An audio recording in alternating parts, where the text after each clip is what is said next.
আমি ঝিলাম নদীর ঠিক ধারে দাঁড়িয়ে আছি এবং এই নদীর ফোর্সটা তুমি দেখো, জলের ফোর্সটা তুমি দেখো। মেহরাজ আলী আমাদের ভিডিও জার্নালিস্ট সেই জলের ফোর্সটা দেখাচ্ছে।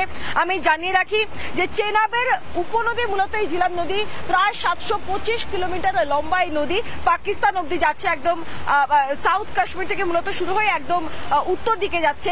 আর এই নদীর জল ছাড়াতেই ভয়ে কাঁপছে পাকিস্তান।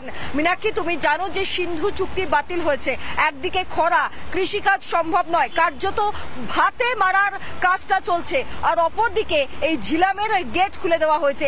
এই জল ছাড়া হলে কার্যত পাকিস্তান বন্যা কবলিত হয়ে যাবে। আর ঠিক সেই নদীর ধারে আমি দাঁড়িয়ে আছি। আমি দর্শকদের দেখাতে চাই যে ঠিক কোন নদীর জল ছাড়ার জন্য আপাতত পাকিস্তান থরথর করে কাঁপছে।